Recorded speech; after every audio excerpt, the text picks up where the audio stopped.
Bueno, muchas gracias, Pilar, también por tu exposición. Y bueno, vamos bien de tiempo. Tenemos media hora hasta el descanso, que lo vamos a dedicar al debate, al coloquio. Supongo que habrán surgido diferentes cuestiones, se nos habrán abierto escenarios, veremos problemas, veremos vías de solución, en fin, es vuestro turno. Lo único, se tienen que utilizar el que vaya a hacer preguntas micrófono o no. Sí.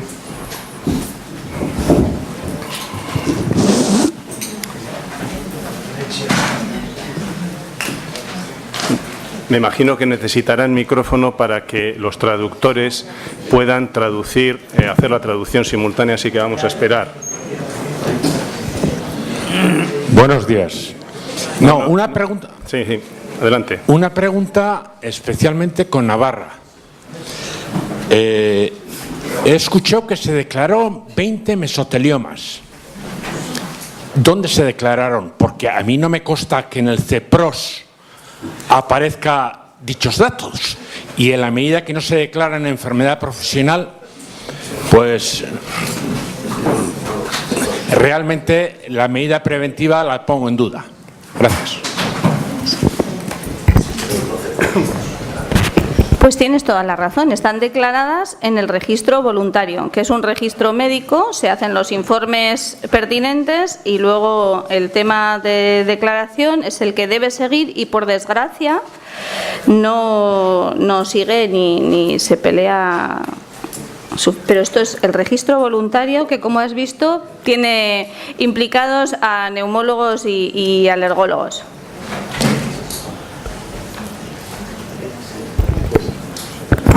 Yo pienso que es una de las cosas que he comentado yo, que hay una absoluta discrepancia entre los registros obligatorios y estos registros que presentamos, que son voluntarios, y que tanto en el caso de Navarra como en el caso de Cataluña se multiplica por 3 la notificación en los registros voluntarios.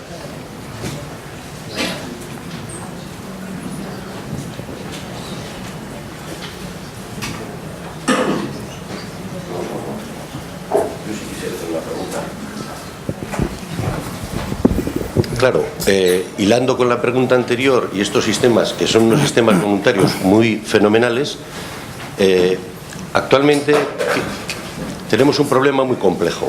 Tenemos unos sistemas voluntarios basados en neumólogos y especialistas de medicina del trabajo. Tenemos la estadística oficial de enfermedades profesionales recogida en el CEPROS, pero también tenemos un sistema de comunicación de sospecha que es obligatorio para todos los médicos, bien sean de atención primaria, de especializada o pertenecientes a servicios de prevención.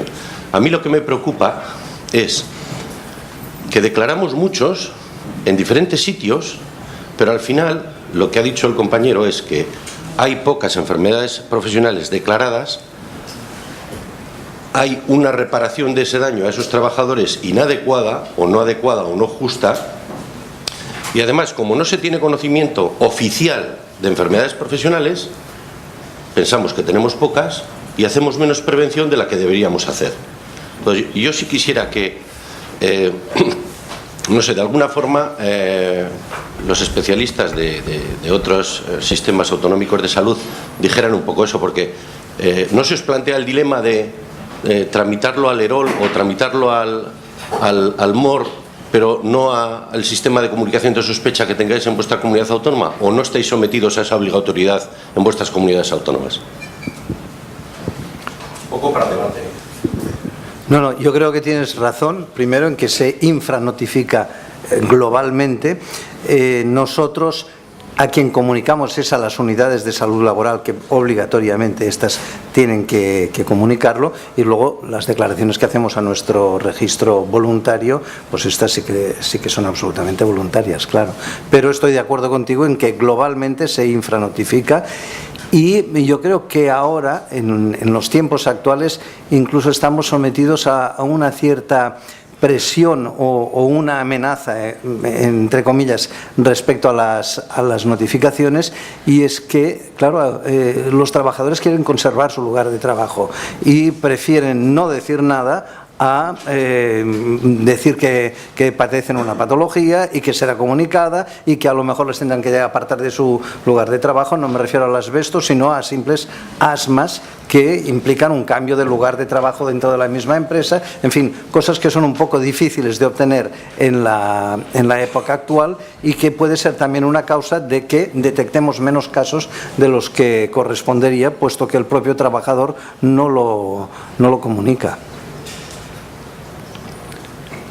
Yo para ampliar un poco la cuestión que ha planteado aquí Juan Carlos Coto, responsable de la Unidad de Salud Laboral de de Osalan,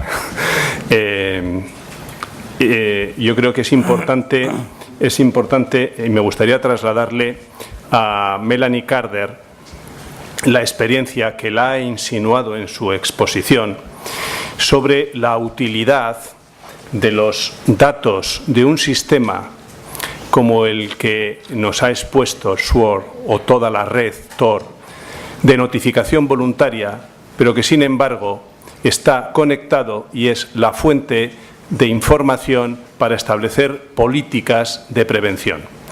En las últimas transparencias ha presentado algunos proyectos o algunas políticas de intervención de abordaje preventivo sobre algunos problemas, y yo creo que este es un tema muy importante, que no se trata de decidir opto por un sistema u opto por otro, sino cómo sacarle la utilidad fundamentalmente para la prevención de los sistemas de notificación, ¿no? Me gustaría que si nos podrías ampliar un poco tu experiencia o vuestra experiencia en este tema.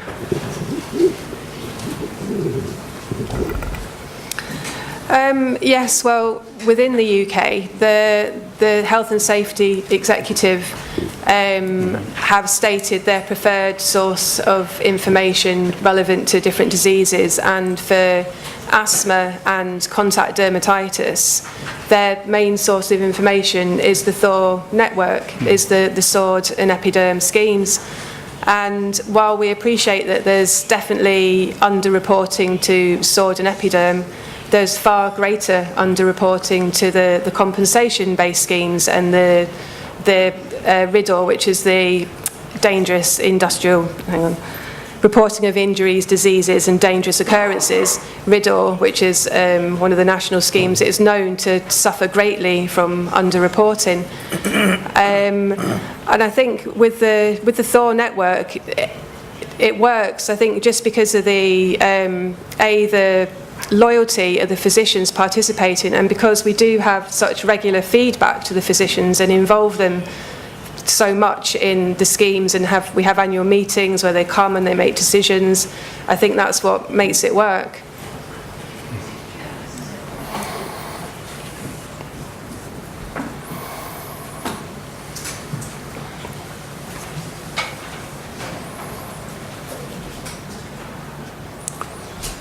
¿Más cuestiones?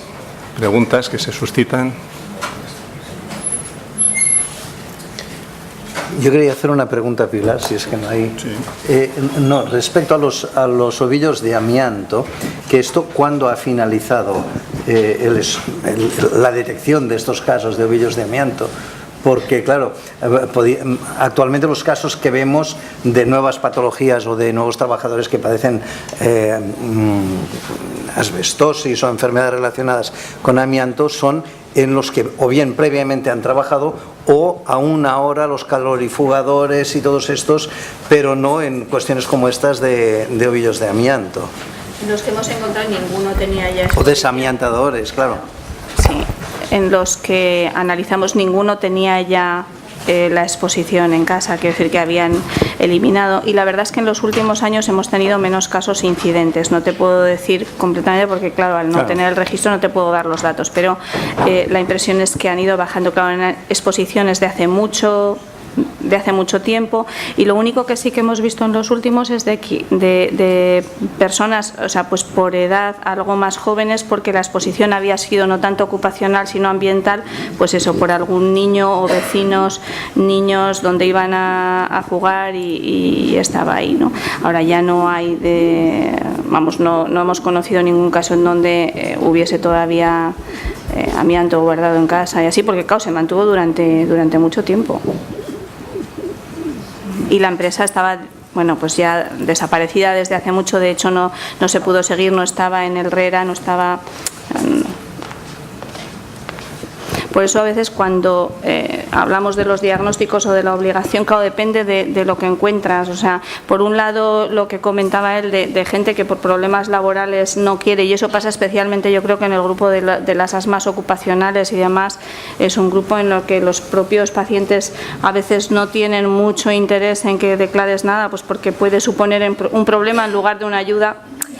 Y luego en otras exposiciones en las que si la empresa no está recogida en el listado y es emprender una serie de acciones que, aunque digas, porque sí que comunicamos a salud laboral, muchas veces, bueno, pues los propios pacientes no emprenden, ¿no? Pero falta desde luego concienciación nuestra, lo primero para pensar y segundo para hacerlo todo formalmente, y más vías de conexión, ¿no? Estoy de acuerdo. Es que la polémica está ya suscitada, porque el trabajador tiene derecho a no decirlo, pero en el momento que el médico tiene conocimiento, si es un sistema obligatorio, con un soporte legal, tiene obligación de comunicarlo aunque el trabajador no lo quiera, porque puede incurrir en muchos tipos de responsabilidades.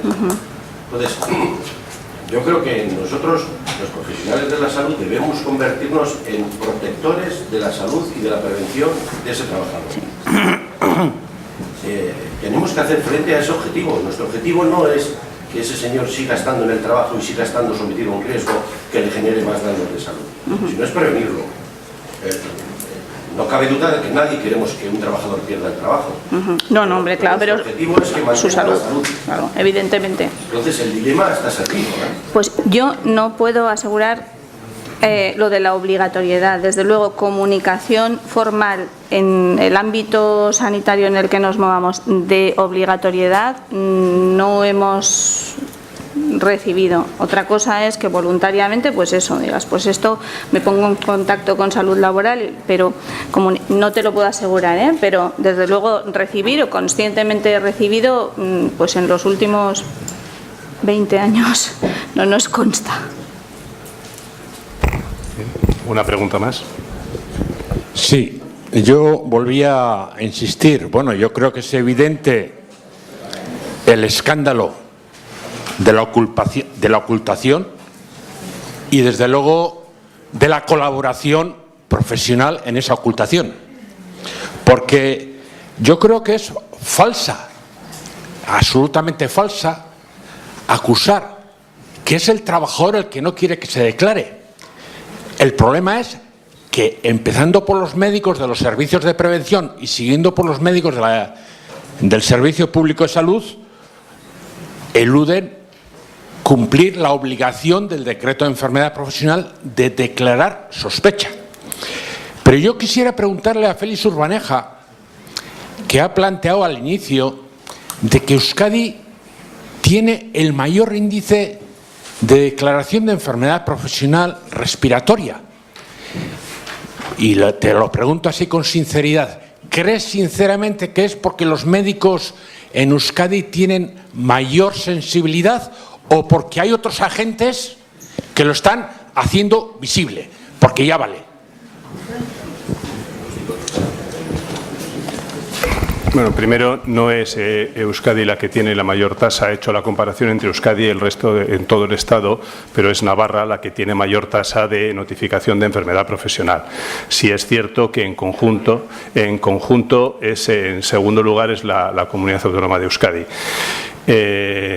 No he mirado en patología respiratoria específicamente, pero en global, en enfermedad profesional, pero supongo que tendrá el mismo comportamiento y que seguirá siendo Navarra la que tenga mayor tasa de declaración.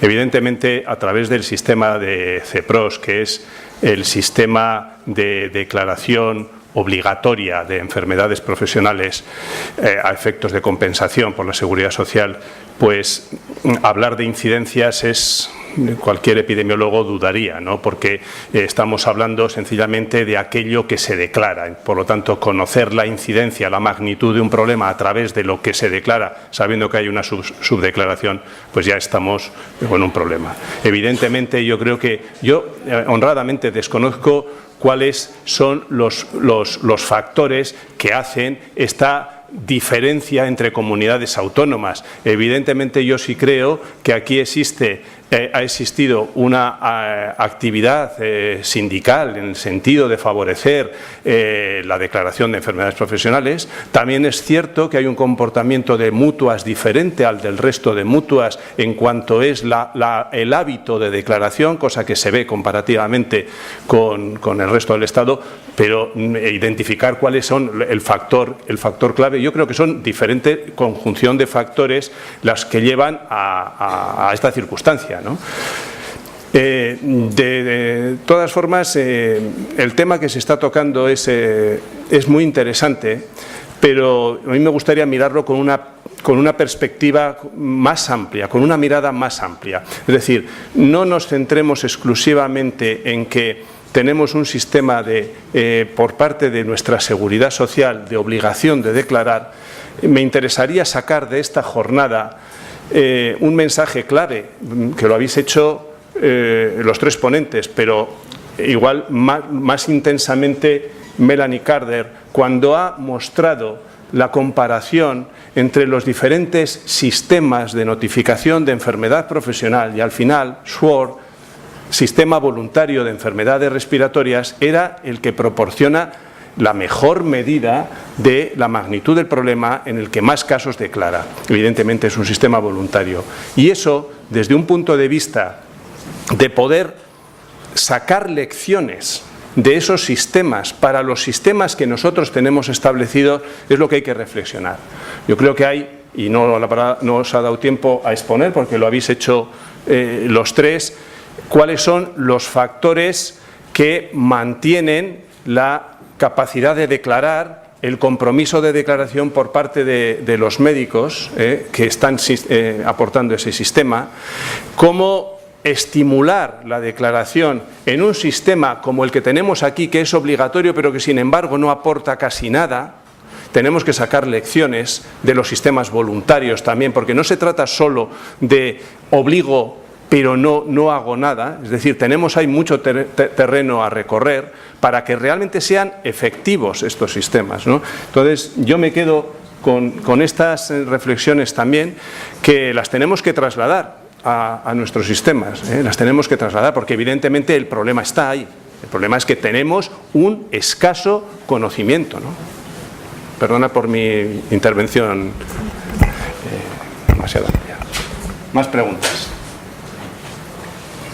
Hay una allí al fondo.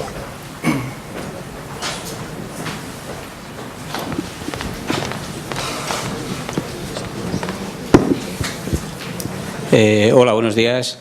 Yo quería preguntar, nos ha dicho Félix al principio que en el País Vasco tenemos un repunte de casos de silicosis y luego a lo largo de las exposiciones, me ha parecido, aunque Ramón Magarolas sí ha hablado de estas nuevas silicosis que tenemos, me gustaría saber si en los registros realmente se está viendo este nuevo repunte, que aquí lo asociamos fundamentalmente al silestone, a los aglomerados del cuarzo, aunque también aquí se producen fundiciones. Yo no sé, me ha parecido que la mayoría de los registros tenían una mayoría de neumoconiosis derivadas del asbesto, de asbestosis, y me gustaría saber si en estos últimos años se ha producido este aumento de la silicosis en cualquiera de los tres registros, no sé. Pues en el nuestro, evidentemente, no he puesto en el registro porque terminamos en 2008, pero en estos últimos años sí hemos tenido casos de silicosis por silestone. Sí, sí.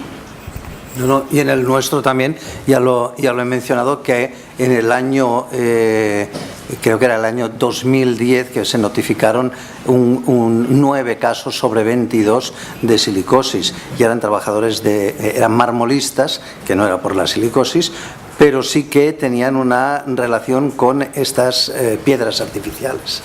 En nuestro caso sí, además de los últimos que recuerdo, la exposición no se producía tanto en la marmolería, sino en personas que estaban montando, eran los montadores, porque no asumían ningún tipo de protección ni nada, lo estaban haciendo a pelo. No, y que se reconvierten los oficios, ¿no? Porque hay oficios que, por ejemplo, marmolistas, pues ya no hay tantos como había antes, pero sí que reconvierten su actividad en otras tareas dentro de la construcción, ¿no?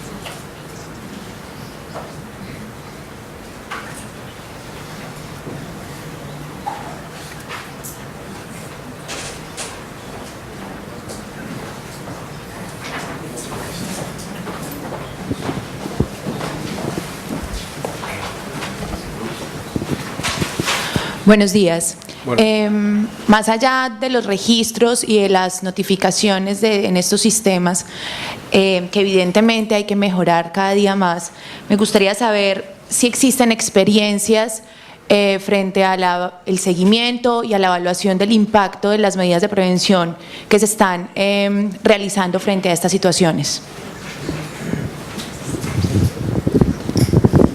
¿Diriges la pregunta a alguno de los ponentes? No, abierta.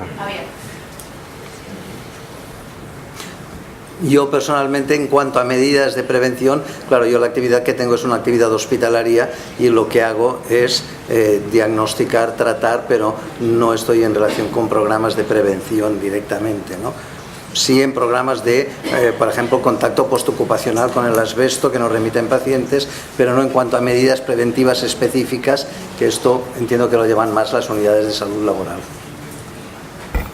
En nuestro caso pasa también algo parecido, salvo en situaciones muy concretas, y recuerdo pues eso, el diagnóstico en una misma empresa de 3 casos de silicosis acelerada, bueno, pues porque se estaban haciendo las cosas francamente mal, entonces llamó la atención y sí se habló con la empresa y demás, se tomaron las medidas oportunas, pero ese fue un caso concreto porque claro, coincidió que fueron diagnósticos muy cercanos en el tiempo y se pudo actuar. Del resto de medidas, pues claro, nosotros tampoco nos ocupamos directamente.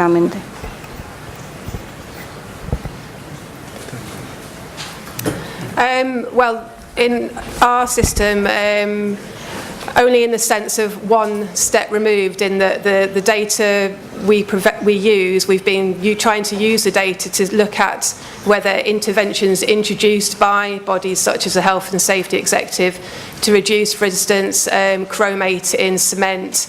We use our data to see whether it's impacted on the number of cases reported. And again, in the sense that our data is used by the Health and Safety Executive to inform their campaigns, for instance, asthma, back pain, etc. But ourselves, we don't do anything. We just use the data in that respect and pass it on to be used. Bueno, no sé, porque personalmente pienso que los sistemas de información deberían de estar de alguna forma conectada también.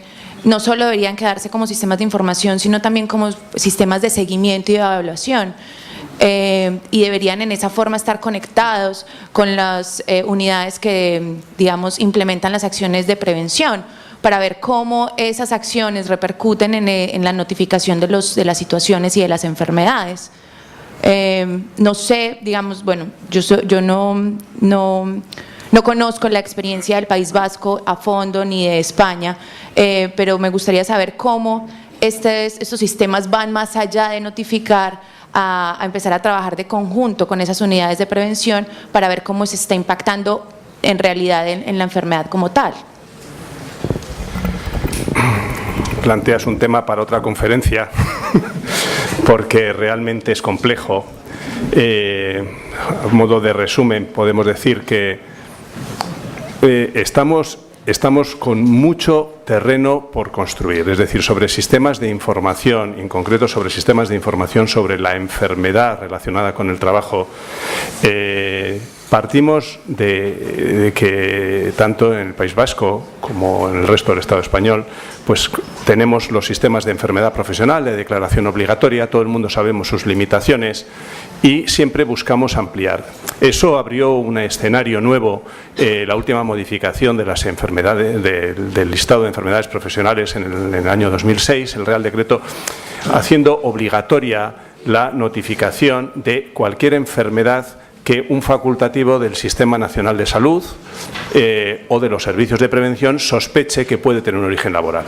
Entonces, ese sistema, que es de facto obligatorio, porque así lo establece la normativa, pues no ha tenido desarrollo en conjunto. En nuestra comunidad autónoma sí ha tenido desarrollo, estamos trabajando con él, pero tiene mucho por crecer, tiene mucho por crecer.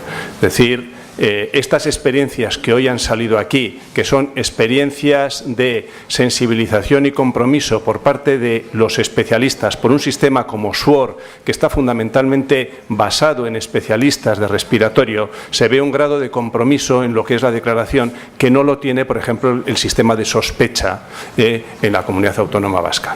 Yo no lo hago esto como una crítica fácil, sino sencillamente como una constatación de lo que nos queda por recorrer y de la importancia de invertir ahí recursos y esfuerzos, porque si no seguiremos en la misma situación.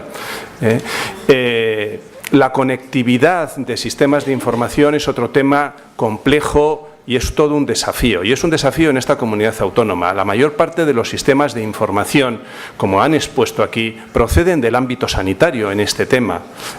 Y la conexión con sistemas de información del ámbito sanitario no es directa, ni siquiera dentro de la Administración. Cuesta construirla. Tiene que haber compromiso de diferentes departamentos que son los titulares de esos sistemas de registro. Quiero decir que en esa línea se está trabajando.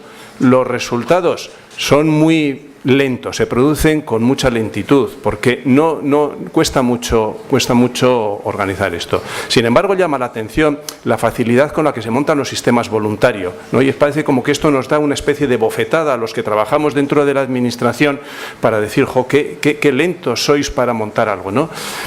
No es esta la cuestión. La cuestión es, hay que sacar lecciones de cada sistema para ver por dónde se puede ir mejorando. Y en esa línea se está trabajando.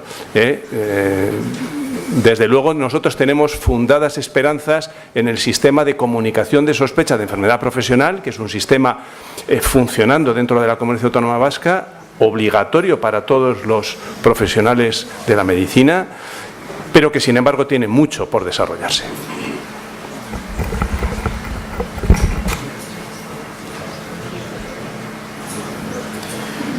Muy bien, hemos llegado al límite de tiempo que teníamos para esta sesión. Yo agradeceros a todas vosotras y a todos vosotros vuestra asistencia, vuestro interés, preguntas, y nos vemos en debates más jugosos. Venga, en media hora nos vemos aquí.